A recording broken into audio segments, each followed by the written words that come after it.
Afrikaanse Hoër Meisieskool Pretoria het daarin geslaag om vanjaar geskiedenis te maak.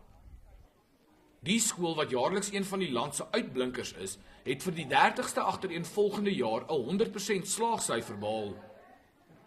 3.6 onderskeidings per kind, 97% met graadvrystelling.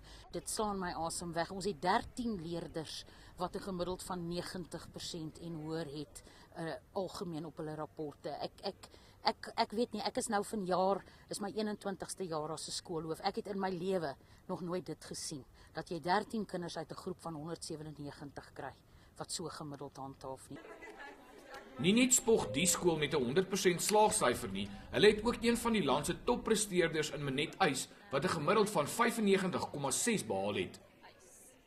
Ek het daarvoor gewerk, maar ek het nie geweet of dit gaan realiseer nie, want ek het dit eers in graad 11 die eerste keer reg gekry en toe het ek daarvoor weer gewerk en dan my sterkpunte is maar die wetenskap, rek, wiskunde, die analitiese goed, nie so sterk die tale nie. Leerlinge sê hulle gaan ook die samesyn mis. Die wetenskap was moeilik geweest.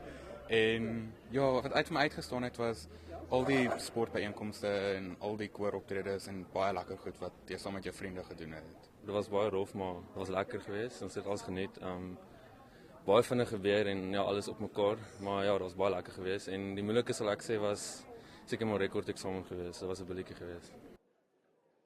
Intussen sê die Gautengse LER vir onderwys, Panjasa Lesofie, hy is trots op matrikulante se prestasies, maar wiskunde en wetenskap moet meer aandag geniet.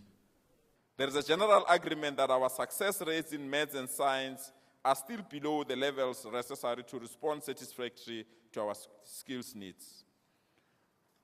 We have dealt with our planned responses in this area and will be doing more to increase the success rate in these critical subjects. Gerard Pretorius, 1 Nuus, Pretoria.